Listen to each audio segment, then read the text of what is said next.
Yo soy Victoria Benítez, soy hija de Elvira Orfila Benítez, desaparecida de la última dictadura cívico-militar. Ella es mi vieja, este es mi abuelo. Desapareció a los 23. Y como a mí me decían Bachi, nadie sabía mi nombre, el nombre de mi vieja era otro, por eso era tan difícil reconstruir, porque nos cambiaban los nombres, porque te enseñaban a decirle tía a todas las personas para tratar de que no te encariñaras de más con ninguna, porque bueno, pasaban estas cosas. Y bueno, y la reconstrucción de la historia es complicada por eso que les digo, porque acá por ahí no se hablaba, pero no porque quisieran ocultar, era como para seguir viviendo, había que seguir con la vida. En la escuela era difícil, los pendejos no se querían juntar, esos hijos de una montonera, no te juntes con ella. Mi mamá dice que tu mamá mataba niños, ponía bombas en los jardines, ese tipo de cosas que escuchamos otra vez en boca de este gobierno. Era difícil. Y me hubiera gustado estar con ella, charlar con ella. Un par de amigos que me comentaron que tenía acá en San Juan hablaba, pero viste, era como... También creo que tiene que ver con como uno la va madurando, ¿no? Porque, bueno, creo que los hijos, o por lo menos los que yo he escuchado hablar, de otras provincias incluso, hemos pasado por todas esas etapas, viste que la adolescencia por ahí es compleja, y bueno, y con esta figura y con este rechazo social, con este dolor familiar y con la figura y con la esperanza de que vuelva. Cuando la Orfi hablaba a mi hija recién y cuando yo decía que mi mamá estaba muerta, ella se enojaba y me decía, si está viva y si aparece, o sea, sabemos obviamente racionalmente que está muerta, pero bueno, no encontramos nunca un resto, no nada. La verdad que ha sido complejo porque bueno, yo he pasado por las etapas al principio de extrañarla, de soñar que venía, de esperarla con mi abuela, ya va a venir, de hacernos la cabeza que iba a llegar.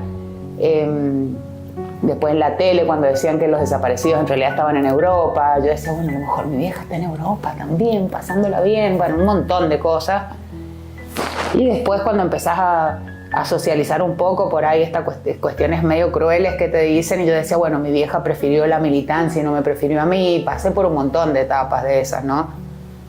Y cuando trataba de reconstruir hablando, acá en mi familia, cada vez que yo la nombraba, bueno, era un llanterío, era un velorio, entonces después dejas de preguntar para evitar el dolor a mi abuela, el dolor a mi tía. Y los amigos, qué sé yo, era como una cuestión medio superflua también. Ay, era muy divina, muy simpática, o sea, algo que no era lo que yo estaba buscando. Entonces la verdad que ha sido complicado reconstruir un poco la historia. Sí entiendo que era una persona muy dedicada a lo que hacía, muy comprometida con los derechos humanos. Yo reivindico su lucha. Como te digo, haciendo como la analogía con los otros hijos, todos tenemos esta cuestión del superhéroe, ¿no? Y tengo derecho, obviamente, a tenerlo, porque bueno, nada, le contaría en realidad esta cuestión a un niño de 5 años, obviamente con mucho cuidado, porque son muy pequeños, esta cuestión del respetar la democracia, respetar las instituciones, que la gente tiene que elegir a sus gobernantes, que no se puede permitir que por la fuerza te maten por pensar distinto, hagan las cosas que hacían acá por pensar distinto. Bueno, que el mejor sistema para vivir es el democrático, o el menos peor, por ahora.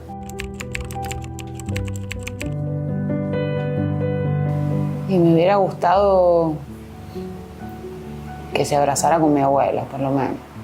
O sea, que mi abuela se pudiera morir tranquila, que estaba bien. Y en todos, la verdad, que cuando me separé del padre de mi hijo, que era un violento, que me hubiera acompañado, que me hubiera... qué sé yo, la verdad que en todos los momentos me hubiera gustado tener.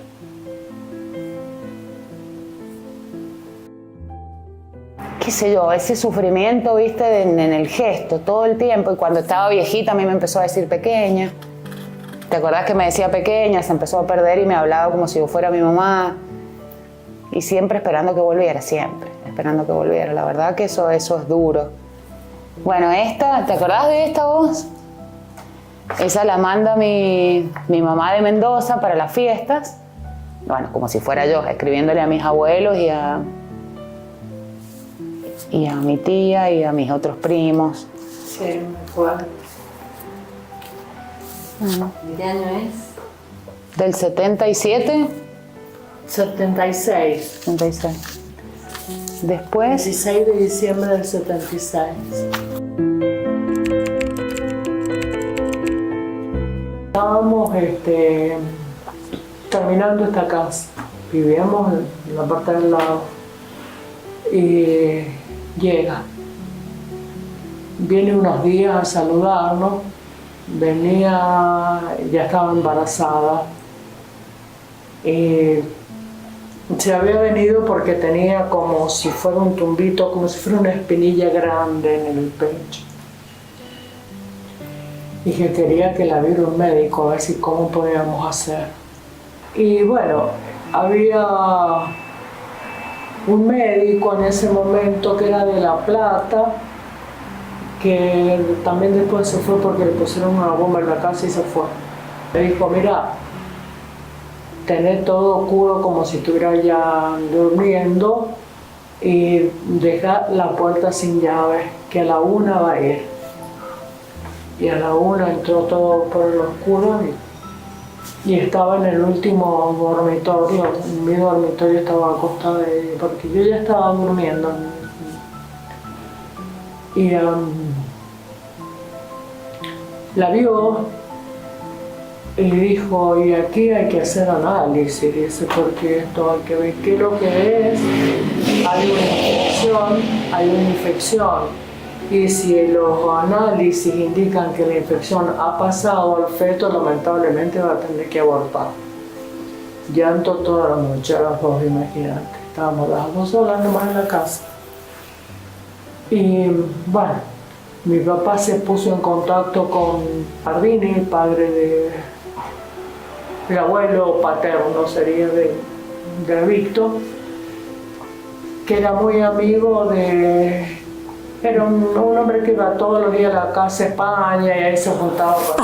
Muy amigo del doctor. Ellos le dijeron, mira, vamos a operar. verla en el instituto médico.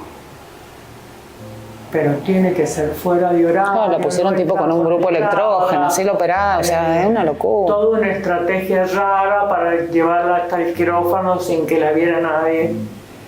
Y bueno, ahí la vieron, le sacaron un poquito, le sacaron y dijeron que no, hicieron unos análisis rápido, que no había pasado a la sangre, entonces podía seguir adelante el embarazo y que después de tener familia tenía que hacerse atender a ver qué había sido. Pero no hay más.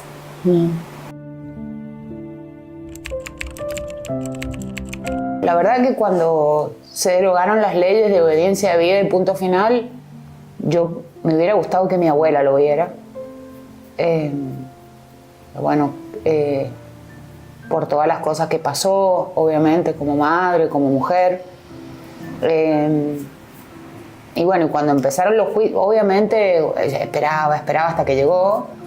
Y cuando pude declarar y tener los tipos enfrente, y cuando escuché la sentencia después, porque están todos a perpetua, todos condenados, todos culpables, la verdad que fue una cuestión que no sé, es sacarte una mochila de 40 años de la espalda, fue una cosa, agradecer, volver a creer en las instituciones, volver a creer en cuestiones que bueno, eso tiene que ver, nada, yo siempre reivindico la figura de Néstor porque ahí volvimos a creer, nosotros habíamos arrancado con los escraches, si no hay justicia de escrache.